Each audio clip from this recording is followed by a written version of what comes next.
La France accueille la conférence des Nations Unies sur le climat du 30 novembre au 11 décembre. De quoi s'agit-il? Quels sont les enjeux?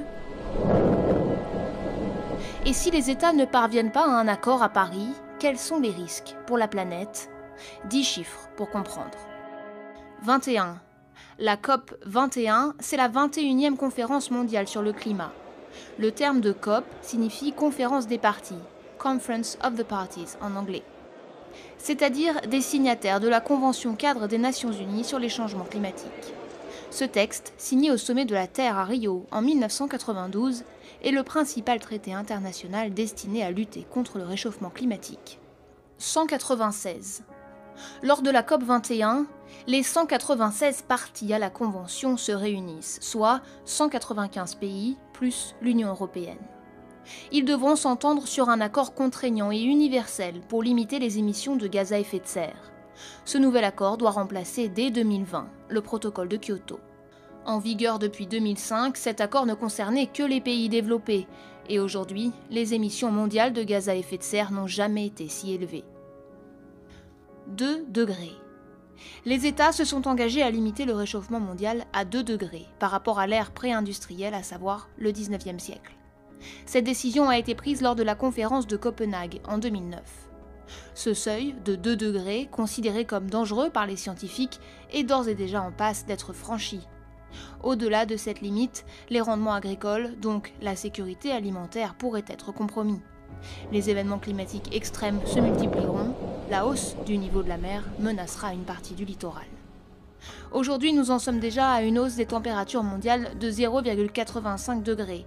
Sans aucune politique climatique, il faudrait s'attendre à un réchauffement de 4,6 degrés à la fin du siècle.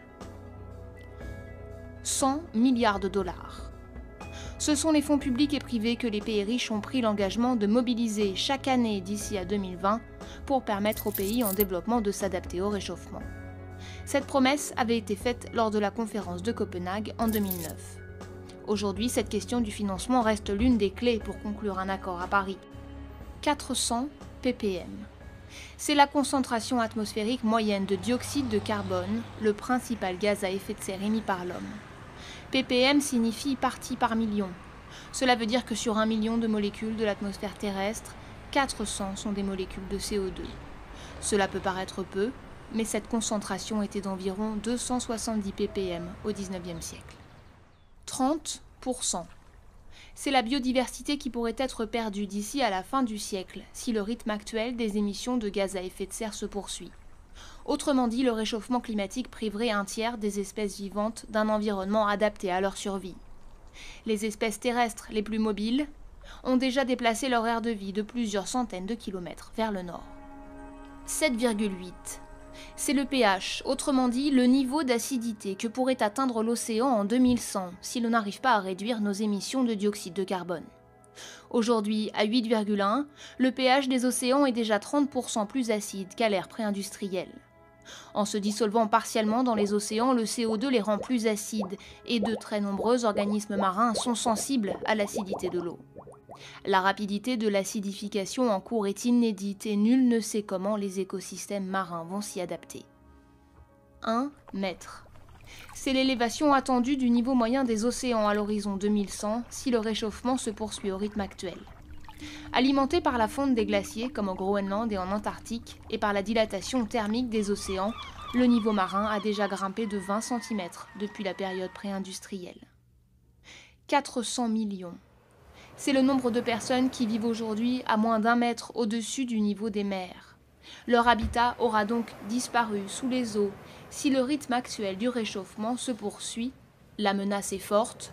Plus de la moitié des 20 plus grandes villes de la planète sont portuaires, principalement en Asie, mais aussi en Amérique du Nord. 40%.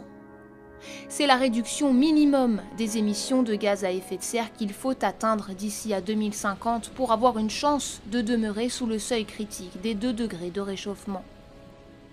L'objectif de la communauté internationale est d'arriver d'ici à la fin du siècle à une économie mondiale neutre en carbone, c'est-à-dire qui émet autant de carbone qu'elle en absorbe.